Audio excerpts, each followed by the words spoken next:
사사기 6장 36절에서 40절까지 말씀 함께 보겠습니다. 구약성경 371쪽에 있습니다. 사사기 6장 36절에서 40절까지 말씀 함께 교독하도록 하겠습니다. 36절부터 읽겠습니다. 기드온이 하나님께 여쭈되 주께서 이미 말씀하신 같이 내 손으로 이스라엘을 구원하시려거든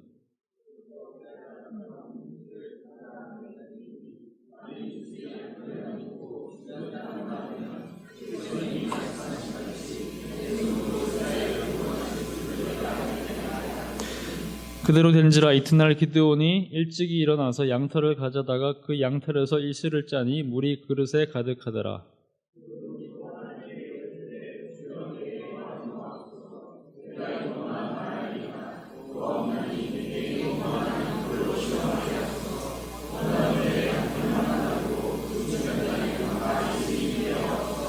함께 읽겠습니다. 그 밤에 하나님이 그대로 행하시니 곧 양털만 마르고 그 주변 땅에는 다 이슬이 있었더라. 아멘.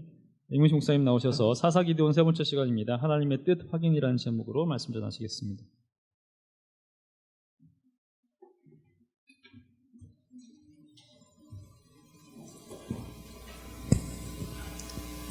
잠깐 기도하겠습니다. 하나님 아버지 감사합니다. 사랑하는 성도들과 함께 주님 앞에 이렇게 경배할 수 있는 은혜를 주셔서 감사합니다. 우리의 삶 전체가 하나님 앞에 향기가 되게 하시고 흠향되는 이 시간 되기를 원합니다. 특별히 말씀으로 저희들의 삶이 빚어져 나가기를 원합니다.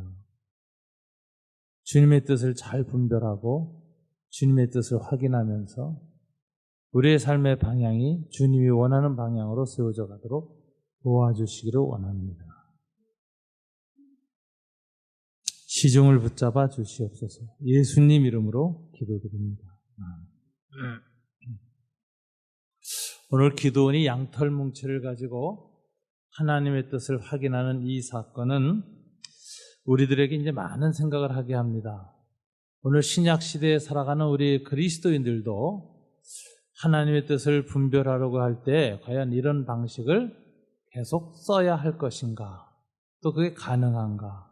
이런 생각을 하게 됩니다. 여러분들은 삶의 어떤 중요한 결정을 내려야 할 때, 또 어떻게 해야 좋을지 모를 때, 분별력이 없을 때 어떻게 주님의 뜻을 확인하고 나아가길 원합니까? 다 그런 경험이 있고 고민이 있었을 것입니다. 제가 아는 어떤 자매는 결혼 대상을 고를 때 열심히 교회에 와서, 그러니까 직장을 다녔는데 출근하기 전에 일찍 교회 와서 기도하고 출근하고 퇴근하면 버스에서 내려서 집으로 가기 전에 교회에 와서 이제 기도하다 가는 그런 자매였습니다. 근데 이제 혼처가 들어왔는데 두 군데가 들어왔는데 이상하게 마음을 못 잡은 거예요. 어디로 가야 할지. 그래서 열심히 기도를 했는데 하루는 기도 중에 갑자기 눈앞이 환해지더래요. 그래서 깜짝 놀라서 눈을 떠보니까 무슨 일이 일어났냐면 그 아침에 창문을 통해서 그 집사님이 그 커튼을 제껴놨는지 햇빛이 쫙 들어와서 자기 얼굴을 비춰서 딴 때와는 달리 그날 아침에는 햇빛이 눈을 이렇게 환하게 한 거죠. 눈을 깜짝 떠서 떠봤더니 그 빛이 또 비쳐서 어디로 갔느냐면 교회 구석에 있는 어느 박스에 가서 딱 붙였는데 박스 위에 있는 인쇄물 중에 H자에 가서 딱 머물더라고요. 재미난 일이지만 이게 진짜 간증에 옛날에 이런 간증이 있었거든요. 그래서 현대에 다니는 직원하고 결혼했어요. 자, 저는 그 간증을 들으면서 과연 이런 방식으로 하나님의 뜻을 분별하는 것이 이제 옳은 방법일까 하는 생각을 했고, 하여튼 참 기억에 남아 있습니다. 또 한 케이스가 있었는데요. 제가 아는 어제 여자 선교사님이십니다. YM 간사였고 안양대학을 섬겼었는데 이 자매 간사님이 제가 이 지도하던 청년부의 청년이었어요. 청년 리더였는데, 독신으로 결혼도 안 하고 선교지로 가겠다고 결심을 한 겁니다. 그래가지고 이제 저한테 그 이야기를 하는데 제가 아주 극구 말렸어요. 결혼하고 가라. 혼자 가서 사역하는 것보다 둘이 가서 하는 게 훨씬 좋다.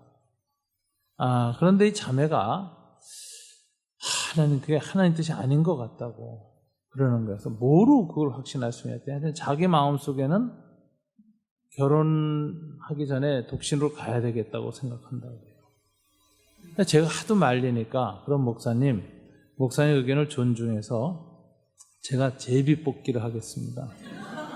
OX 가지고 한 거죠. 근데 이제 한 주 후에 저한테 하는 얘기가 이러더라고요. 10번을 던졌는데 10번이 다 처녀 때 독신으로 선교지 가도록 그렇게 나왔다는 거예요. 제가 어떻게 반응했을 것 같습니다. 10번이니까 제가 졌어요. 그래서 알았다. 그냥 그랬어요. 그리고 가셔서 지금 30년 가까이 선교지에서 아주 훌륭하게 독신으로 사역을 잘하십니다. 그 정말 선교지에 그 버려진 여자아이들을, 가난한 나라에서 버려진 여자아이들, 부모님이 죽거나 돌볼 수 없는 아이들을 숙사를 만들어서 직접 키우면서 대학까지 다 보내고 했는데 아주 많은 인물들이 나왔어요. 제가 한국에 들어와서 한 20여 명의 아이들을 데리고 와서 있는데, 이제 그 아이들은 이제 한국에 초청해가지고 여러 교회에서 이제 만나서 간증도 하고 예수님을 영접하게 된 이야기 이런 것들을 이제 하고 있는데, 이번 주 토요일 날 제가 가서 잠실 롯데월드에서 이제 밥을 사야 합니다. 근데 지금 제가 이렇게 생각하는 게 뭐냐면, 이런 두 가지 케이스를 보면서 표적을 통해서 하나님의 뜻 확인하기, 이거 어떻게 봐야 될 것인가. 사실 제 입장은 절대적인 반대는 아니에요. 저는 전능하신 하나님이 그런 이적이나 표적을 통해서 그 뜻을 얼마든지 드러내시는 분이라고 저는 지금도 생각합니다. 그러나 하나님의 뜻을 확인하는 데에는 이런 특별한 이적이나 표적보다는 먼저 행해야 할 아주 성경적인 필수 과정이 있다는 것을 우리는 꼭 명심해야 합니다. 이 필수 과정을 먼저 충실히 밟았을 때 표적이나 이적은 재확인의 의미를 가질 수 있는 것입니다. 그래서 저는 표적이나 이적은 재확인, 리컨펌이다, 이렇게 생각해요. 맨 처음부터 이걸로 인도받으려고 해서는 안 된다. 이것을 오늘 기드온도 아주 잘 보여주고 있지요. 기드온도 오늘 양털 표적을 구할 때 하나님께 뭐라고 먼저 말합니까? 이미 주님이 말씀하신 대로 저로 하여금 적들과 싸우게 이렇게 하셨지만 제가 더 구하오니, 이러면서 아주 겸손하게 재확인 과정에서 양털 표적을 구하는 모습을 우리에게 보여주고 있습니다. 어디까지나 표적이나 이적은 부가적인 확인이다 하는 것, 여러분들한테 먼저 분명히 말씀드리고 싶습니다. 그러면 어떤 과정을 먼저 밟아야 우리 신약시대의 그리스도인들은 나를 향한 하나님의 뜻을 잘 분별할 수 있을까? 제일 첫 번째 우리가 원칙으로 가져야 할 것이 있습니다. 개인적인 확신이 아무리 강해도 꼭 공동체의 검증을 받으라는 것입니다. 많은 사람들이 혼자 개인 기도하거나 혼자 금식을 한다거나 집회에 가서 특별한 신앙적인 체험을 받은 후에는 그냥 혼자 결정 내리고 부모 말도 안 듣고 교회야 상관도 하고 그냥 툭 가는 수가 있어요. 근데 우리 21세기의 수많은 평신도 선교사들이 다 그런 과정을 거쳤습니다만은 그분들이 나중에 교회의 지지를 못 받거나 가족의 지지를 못 받은 경우도 있어요. 그래서 혼자 결심하고 간 경우도 있습니다만은 그분들에게 있어서 한결같이 보이는 태도는 먼저는 가정과 교회의 동의를 얻으려고 굉장히 노력했다는 거예요.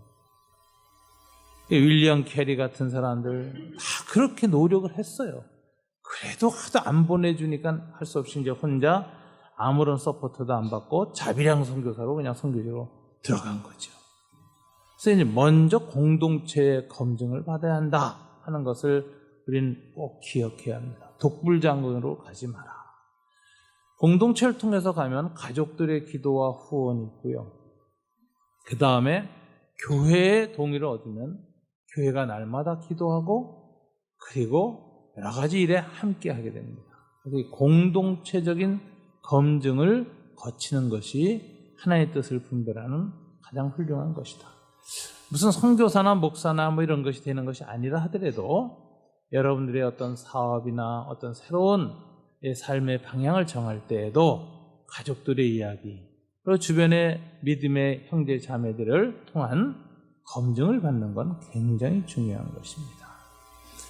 자기 자신의 지나친 신앙적 확신이나 열정에 의해서 더 넓게 보지 못하고 더 심사숙고하지 못하고 조급한 판단을 내리게 되는 그런 실수를 만회할 수 있는 것이 공동체를 통해서 끊임없이 검증받는 것입니다.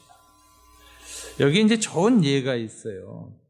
사도 바울인데요. 사도 바울은 그가 처음 예수를 믿었을 때 이미 하나님이 선교사로 그를 불렀습니다.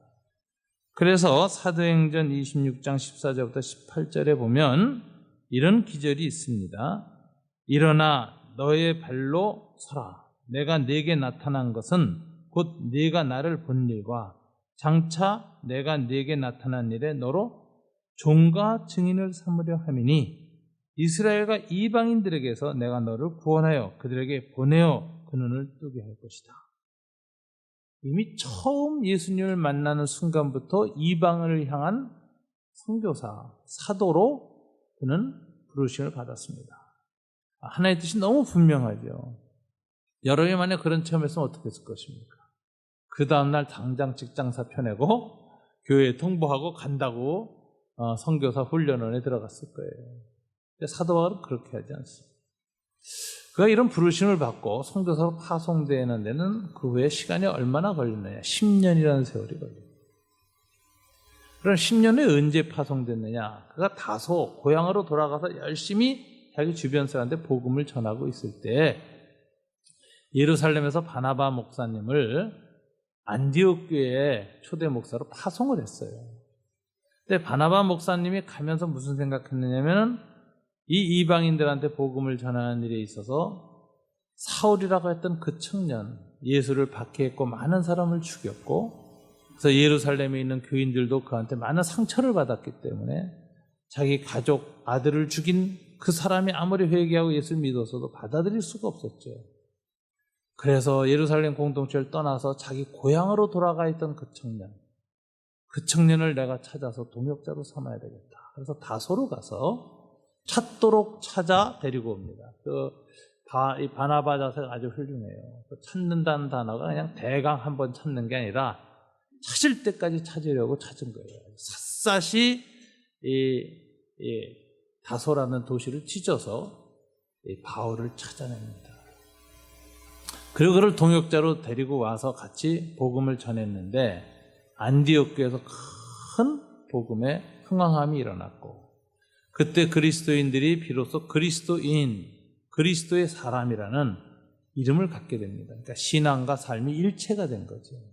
삶 자체가 그리스도인을 보여주는 증거가 됐기 때문에 그리스도인이라는 이름을 가졌습니다.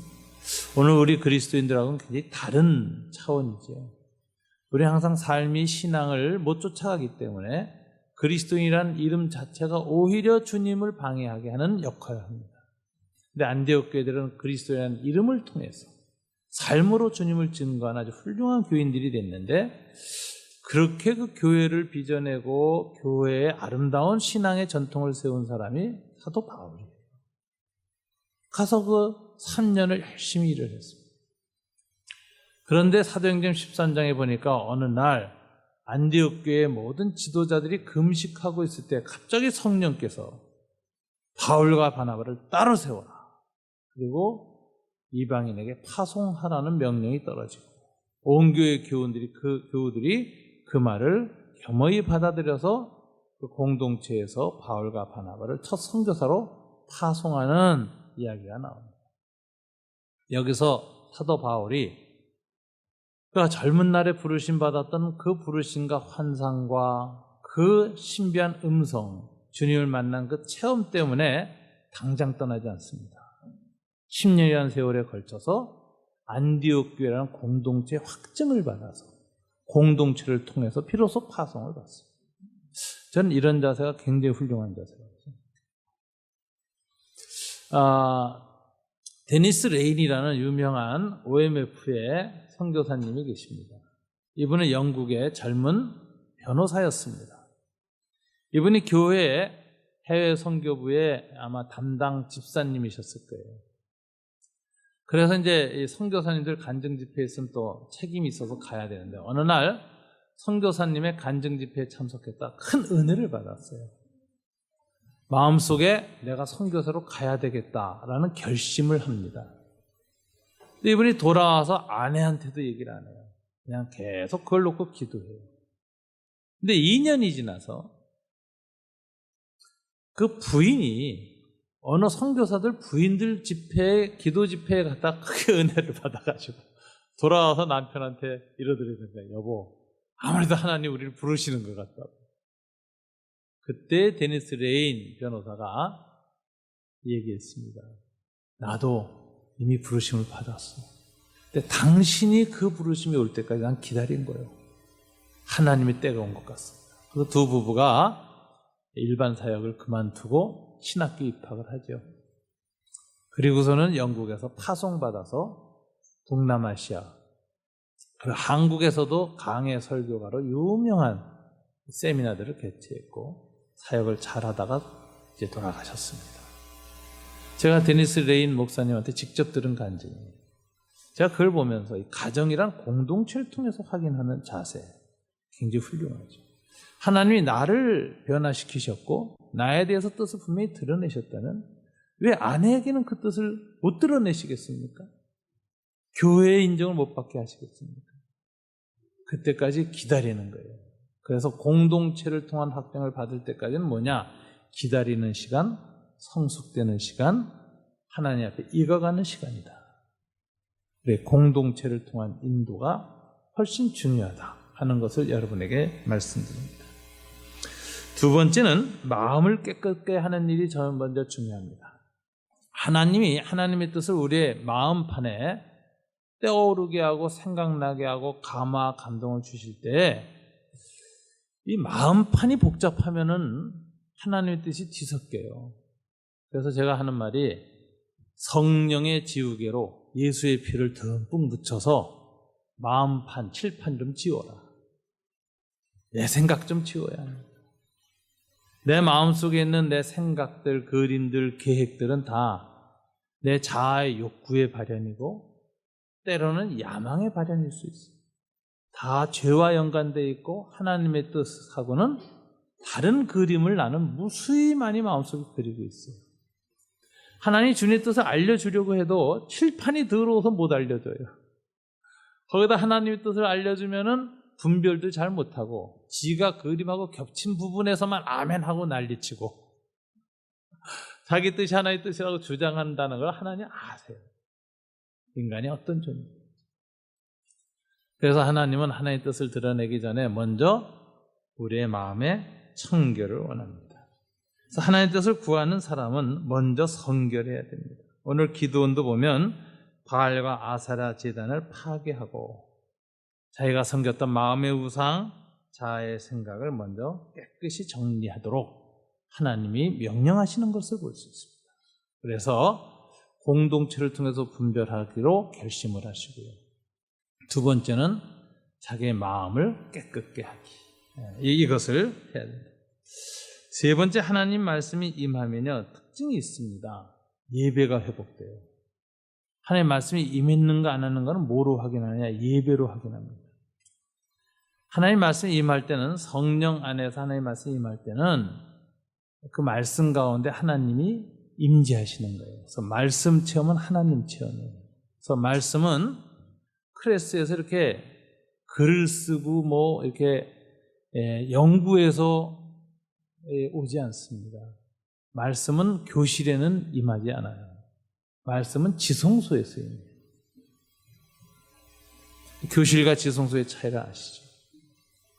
그래서 우리가 하나님께 예배드리는 마음을 가지고 예배자로서 주님의 뜻을 구할 때 어느 순간에 성령께서 말씀 가운데 임재하시면서 나에게 큰 은혜를 주세요. 그럴 때 나타나는 첫 번째 증상은 뭐냐? 예배의 회복이라는 것입니다.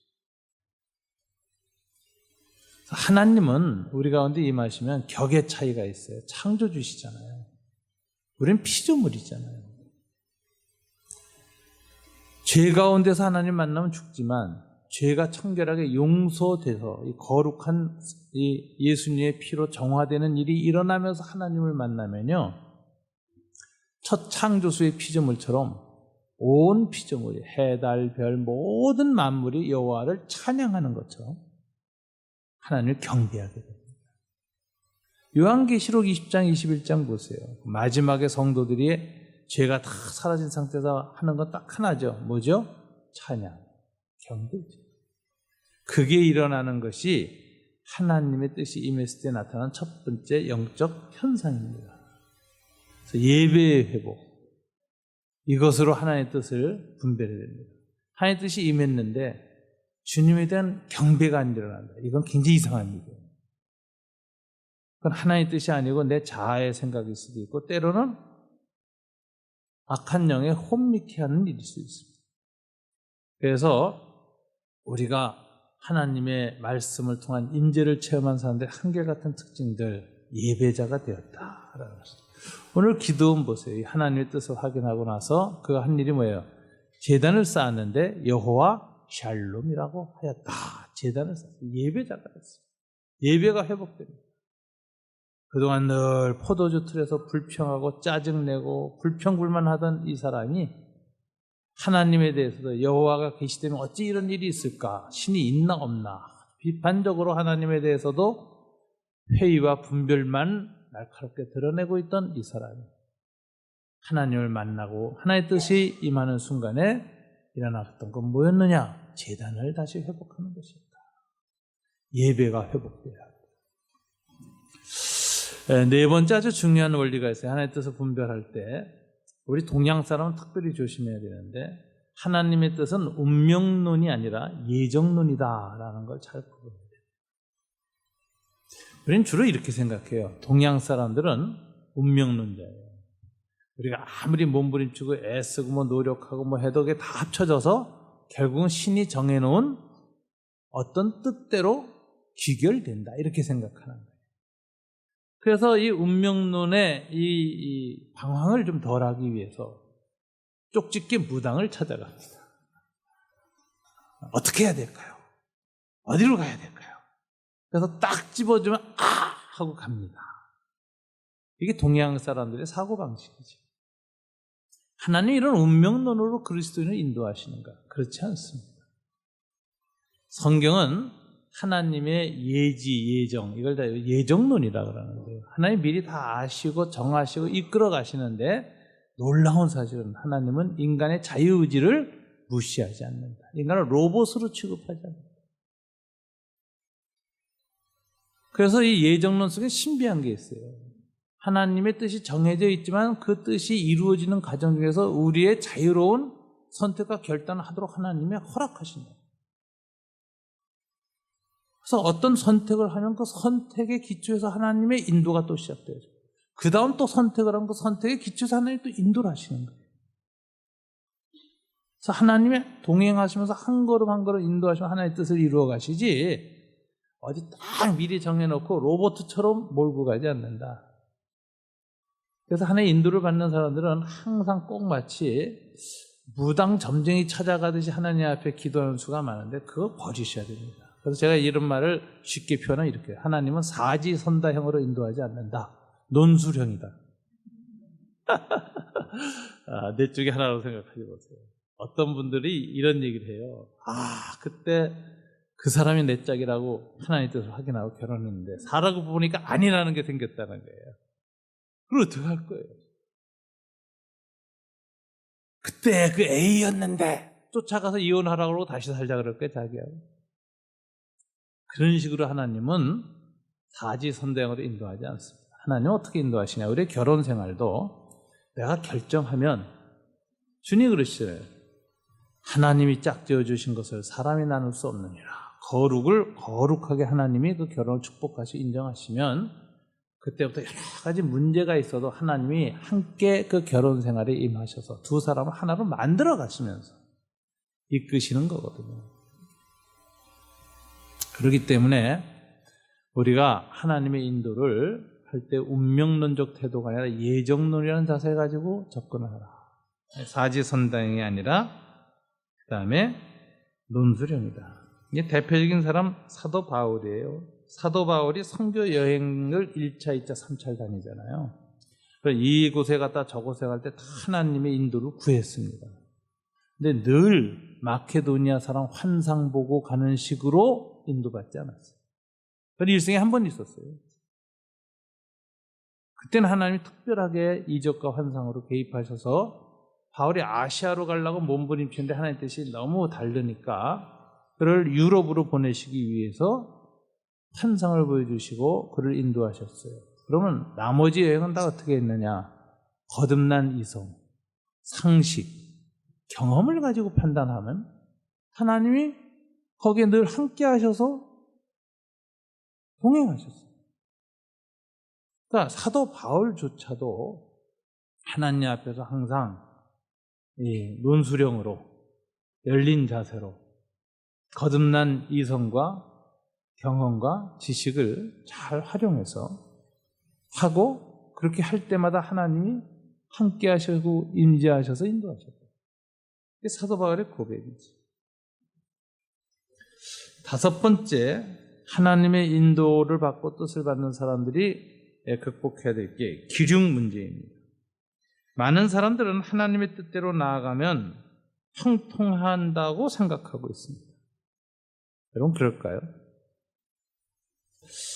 결과가 형통하면 하나님의 뜻이다 이래요. 좋아서.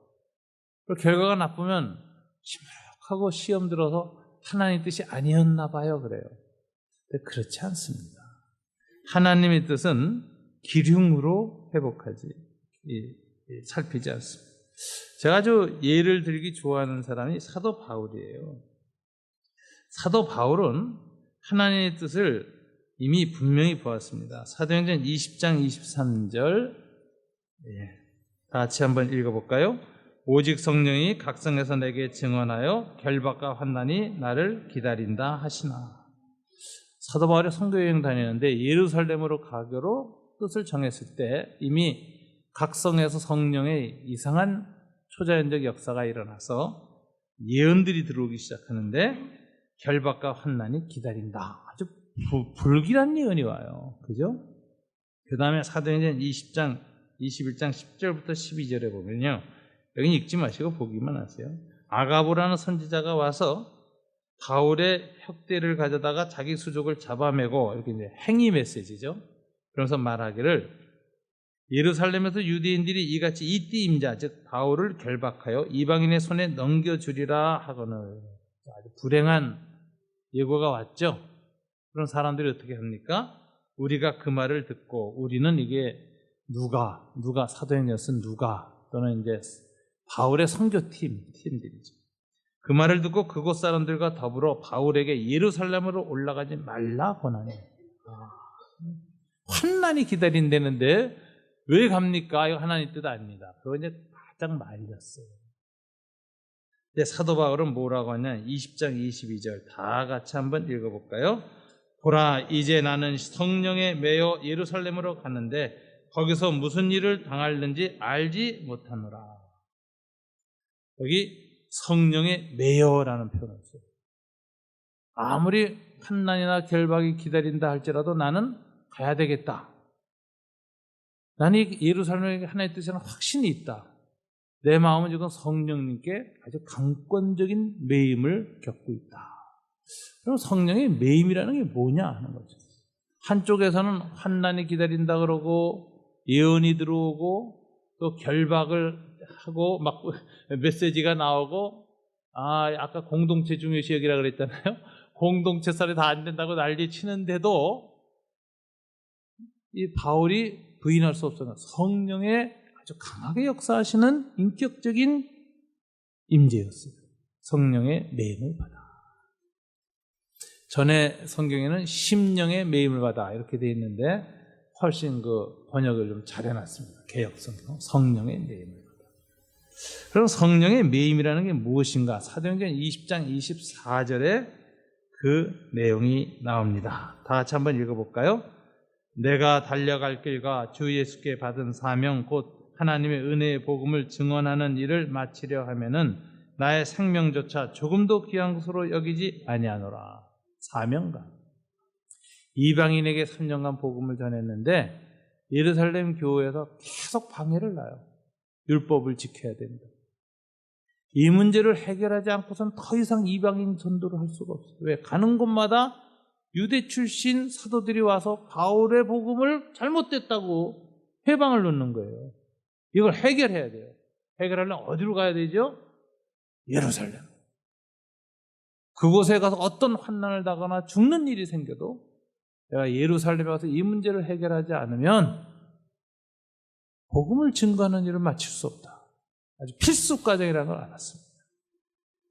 그래서 자기는 가겠다 결심하지. 그래서 사도행전 21장 13절 14절 두 기절을 함께 읽겠습니다. 바울이 대답하되 여러분이 어찌하여 우로 내 마음을 상하게 하느냐. 나는 주 예수의 이름을 위하여 결박당할 뿐 아니라 예루살렘에서 죽을 것도 각오하였노라 하니 그가 권함을 받지 아니하므로 우리가 주의 뜻대로 이루어지다 하고 그쳤노라. 자, 사도 바울은 결국은 주변 사람의 만류나 이런 게 다 있었지만 마지막은 뭐죠? 하나님이 내 인격적으로 주시는 확신인데 이것은 사명감과 소명감. 사도 바울은 하나님의 뜻을 확인하는 데 있어서 가는 길이 형통하냐 망할 것이냐 이것으로 하나님의 뜻을 분별하지 않았고요. 기륭화복으로 하나님의 뜻을 분별하지 않았다. 제가 이 얘기 왜 하냐, 한국 사람은 항상 기륭화복이에요. 그거 넘어서야 돼요. 소명감과 사명감, 가치. 내 목숨보다 더 귀한 가치가 있다면 가야 되겠다.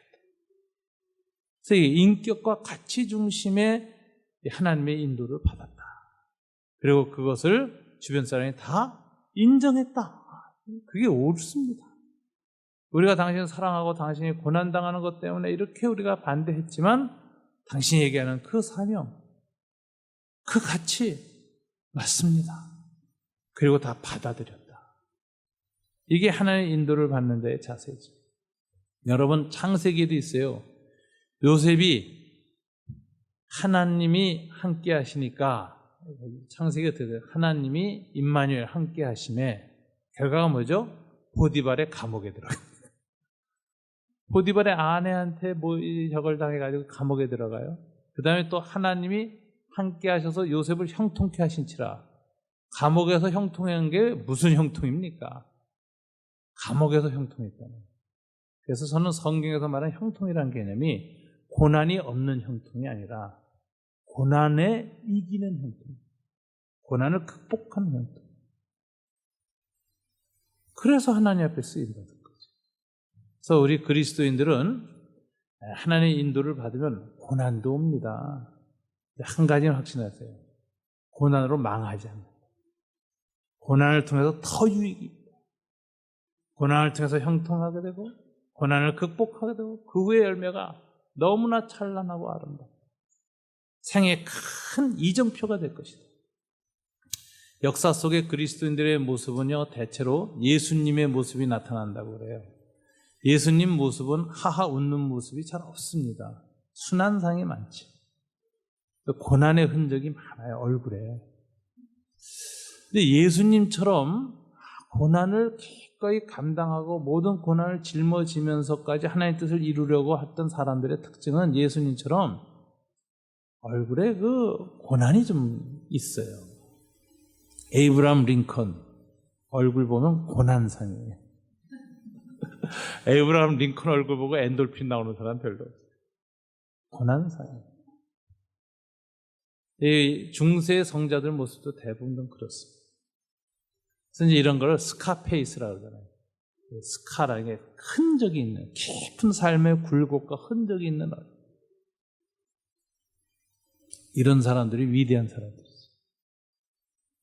큰 고난 속에서 삶의 그랜드 캐년 같은 큰 협곡과 위기를 다 거쳐서 서 있는데 그 얼굴만 보면 장엄함입니다. 인생의 장엄함. 만델라 같은 얼굴. 그렇잖아요.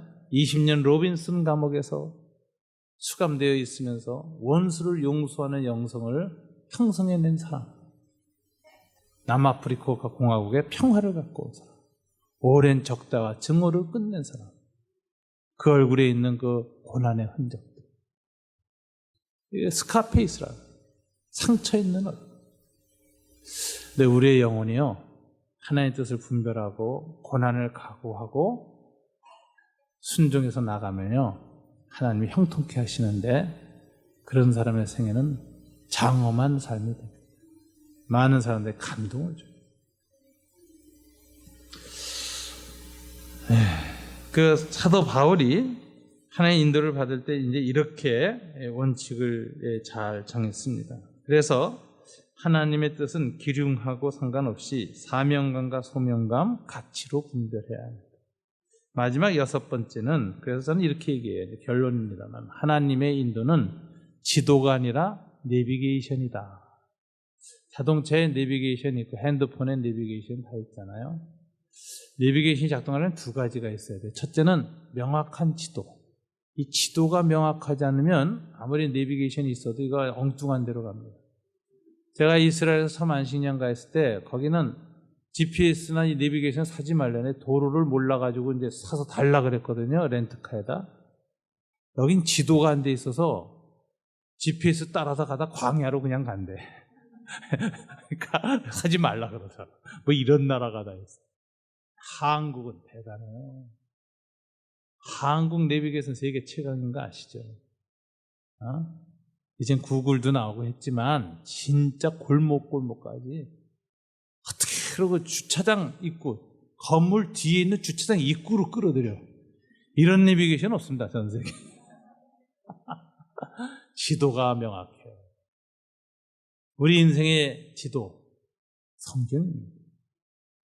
마음속에 성경이 흐릿한 사람이에요. 성경 안 읽어서, 성경 공부 안 해서. 성경이 많이 마음속에 들어와 있으면요, 지도가, 좋은 지도가 마음에 들어와요. 그래서 성경 공부하시고 성경을 많이 읽으시고 성경 묵상을 하시는 거죠. 그런 지도가 들어옵니다. 두 번째는 지도만 갖고는 못 찾아요. 지도 갖고만 찾아가라 그러면 고생해요. 그죠? 우리가 아무리 독도법을 잘 지켰고 뭐 지도만 딱 갖고 밀림에서도 찾아내는 사람, 그런 사람들은 훈련이 잘 된 사람이고, 대부분의 사람들은 지도 갖고도 헤맵니다.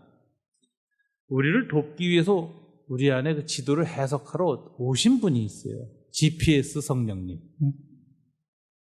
하나님과 교신하면서 우리에게 끊임없이 교정과 디렉션을 줍니다. 갈 길을 가르쳐줍니다.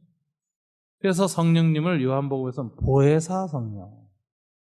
이 보혜사라는 용어가 파라클레토스라는 단어인데, 파라는 옆에서, 클레오는 말하다예요. 옆에서 말해주시는 분.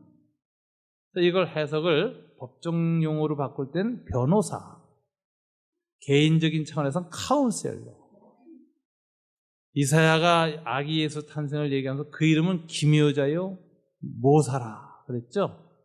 기묘자라는 건 신비한 분, 이성으로 파악이 안 되는 분이고, 모사라는 건 카운셀러, 원더풀 카운셀러. 그분이 오셨어요. 그래서 나에게 이 충고를 주시고 교정을 해주신다고요. 내 생각과 내 방향.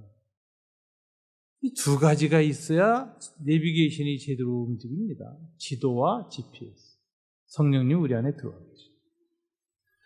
근데 이제 성령이 아무리 들어와 계셔도 불순종하는 사람이 있죠. 저도 어저께 어느 식당 찾아가는데 손님이 왔으니까 제가 굶고 있어도 못 씻고 가느라고. 내 생각대로 가다가 아주 헤맸어요.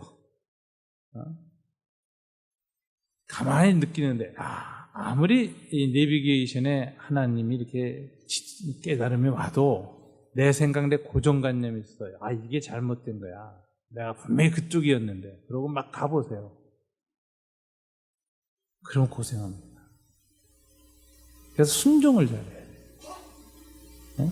순종을 잘해야 되는데, 뭐, 내비게이션은 틀릴 때가 많지만, 하나님의 내비게이션은 안 틀립니다. 그래서 순종을 잘해야 되는데, 여러분, 서로 순종을 못했어도 상관없어요. 내비게이션도 그렇잖아요. 딴 IC로 쑥 들어갔어도 어떡하죠? 다시 돌아 나와서 가게 하죠. 고생을 좀 더 하고 시간이 걸릴 뿐이지 다시 인도하십니다. 회개만 하면 다시 인도하세요. 고집 피우고 잘못 가서. 그러니까 뭐 걱정은 마세요. 그러나 늘 중요한 건 내 자아를 부인하는 거예요. 그래서 이 하나님의 인도를 받는 사람의 중요한 특징은 자기 부정이 능한 사람들. 자기 생각, 자기 계획, 자기 판단을 잘 내려놓는 사람. 그래서 우리가 무슨 일을 할 때 그리스도인들이 미리 치밀하게 사전 조사, 정보를 수집하고 분석하고 계획을 쫙하게 세우는 게 좋아요. 그러니까 지도를 쫙하게 만드는 거예요. 그러나 그것만 가지고 인생길을 가면 큰 실수하는 겁니다. 어떻게 하죠? 성령님의 인도를 구해야 돼요. 지도를 만들었지만 이 지도를 주님이 마음대로 바꾸셔도 좋습니다. 지도 만들면서는 요런 길로 간다고 생각했지만 그곳에 지금 대형 사고 터져서 돌아가는 길을 인도하신다면 저는 돌아가겠습니다. 그래서 인생에서 대부분 실패하는 사람들이 고집 강한 사람, 자충수들. 그리고 두 번째로 아내 말 안 듣는 사람, 자충수 많이 듭니다. 왜냐하면 부인은 알아요. 자기 남편의 죄와 고집이 무엇인지 오래 겪어봤어요. 또 나왔다. 저건 안 된다. 부인은 정확하게 알아요. 왜냐하면 가족을 보호해야 되는 여성의 모성성 본능이 있거든요. 이거 또 일저리네 우리 큰아들.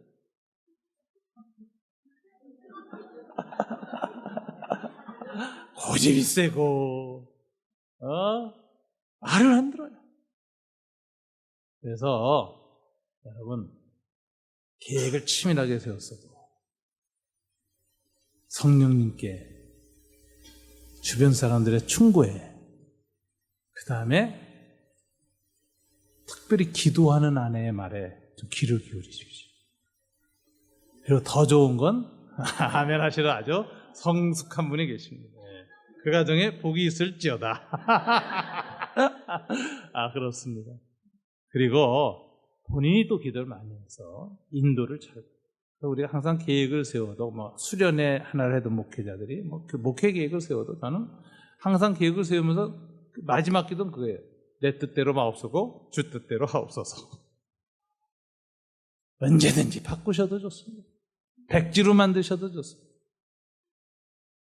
또 수정해서 사용하시면 좀 더 편합니다. 이미 하여튼 그런 마음을 가지고 언제든지 자기 부정, 십자가 앞에서 두 손 들고 하나님 앞에 서 있으면요, 우리가 세운 계획, 지식, 경험, 온갖 연구자료, 실험들 다 하나님이 통해서 새로 빚어가시면서 이끌어가셔서 내가 만든 것보다 훨씬 업그레이드된 버전으로 인도하십니다.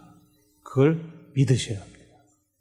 그런 사람들이 수동적이면서도 유연하고, 그러면서 정확하고 실수 안 하고 자기 욕심이나 죄에 의해서 빠지지 않는 이런 삶을 살게 됩니다. 여러분들의 가장이나 여러분들의 자녀들이 그런 방식으로 살아가면요, 그 가족이 복을 받아요. 덜 고생해요. 내가 고집 세고 외통수여서 본인 고생해, 사랑하는 가족들 고생시켜, 주변 사람들 판단 염려시키는 사람이 많습니다. 그래서 주님께 영적으로, 인격적으로 민감하게 자기 부정을 열심히 하시면서 한 번, 두 번 더 남의 충고에도 귀를 기울이고 다른 사람 얘기에도 귀를 기울이고 거기에 혹시 하나님 뜻이 있지 않을까. 그리고 또 특별히 기도하면서 성령의 감화 감동을 자주 받아야 돼요. 이 성령의 감화 감동인지 아닌지 어떻게 하느냐? 여러분 이거 참 쉬워요. 고기도 먹어본 사람이 압니다. 이게 소고기인지 돼지고기인지, 그죠? 성령의 감화 감동도 어떻게 그 영적 민감성이 뚜렷해지느냐? 자꾸 받아봐야 알아요. 성령의 감화 감동 어디 가서 자꾸 받아보느냐? 아예 고깃집 가야죠. 교회 자꾸 오셔서 예배 시간에 설교 말씀 듣고 뭐 큐티하고 그러면서 말씀을 통한 감화 감동을 성령이 크게 은혜를 베풀 때, 깨달음을 줄 때, 마음에 어떤 죄가 탁 놓여질 때, 내 생각에서 탁 벗어날 때, 근심 염려에서 사라질 때, 뭐 이런 일을 자꾸 겪는 일을 반복하다 보면요, 성령의 감화가 임할 때 어떤 일이 일어나는지 내가 딱 알아요. 어떤 사람은 큰 평안이 임하고, 어떤 사람은 거룩한 뜻이 굳세어지고, 어떤 사람은 깨달음이 오고, 이 지정이라는 인격의 세 측면에서 성령께서 감화, 감동을 주시는 거예요. 감동받고 나아가는 거예요. 우리의 마음은 도시입니다. 활짝 펴시고 뜻을 기다리십시오. 어느 날 갑자기 성령께서 바람으로 확 다가오십니다. 그런 배를 출항시키는 거예요. 감화 안 오는데 배 출항시키면 죽으라고 저어가. 고생만 생을 해요. 청계천은 그렇게 건널 수 있어요. 태평양은 그렇게 못 건너요. 기진해서 죽습니다. 성령의 감화 감동을 받기 위해서 주님을 향하여 마음의 돛을 팽팽히 펴놓고 기다리십시오. 그걸 자꾸 연습하다 보면요, 사시면서 계속해서 하나님의 인도를 잘 받게 됩니다. 마지막 성경 구절 우리 다 같이 읽고 마치겠습니다. 다 같이 읽겠습니다. 같이 잠언서 16장 9절. 사람이, 이건 없나요? 네, 잠언서 16장 9절입니다. 제가 읽겠습니다. 따라서 하세요. 사람이 마음으로 자기의 길을 계획할지라도 그의 걸음을 인도하시는 이는 여호와시니라. 믿으십니까? 아멘. 기도하겠습니다. 하나님 아버지 감사합니다. 오늘 기드온의 이야기나 사도 바울의 생애에서 보여줬던 하나님의 인도나 우리의 믿음의 선배들이 경험했던 하나님의 인도를 살펴보면 얼마나 하나님 앞에 늘 자기 자신을 내려놓는가, 이게 강권이라는 걸 우리가 배우게 됩니다. 우리의 생애를 돌이켜봐도 지나온 시간들, 시간 낭비, 고생 많았던 이유는 하나님 앞에 내 고집, 내 생각, 내 자아의 판단을 지나치게 확신했기 때문입니다. 우리가 최선을 다해서 하나님 주신 거듭난 이성과 지성과 경험을 가지고 계획을 세우지만 늘 주님 앞에 그 계획을 봉헌할 수 있는 저희가 되게 도와주시옵소서. 주님 앞에 제물로 올려놓게 도와주옵소서. 주님께 맡기게 하여 주옵소서. 주님이 계획의 제물을 받으시고 주님의 뜻대로 사용하시도록 우리가 열린 자세로 주님 앞에 겸비히 있기를 원합니다. 우리가 계획을 세워도 그 계획을 성취시키거나 변경시키거나 모든 것을 다시 바꾸시는 그 모든 인도하심은 오직 여호와께 있다고 고백할 수 있는 성숙한 삶의 여행자가 될 수 있도록 저희들을 축복하여 주시옵소서. 이 모든 것을 우리 주 예수님 이름으로 기도드립니다. 아멘.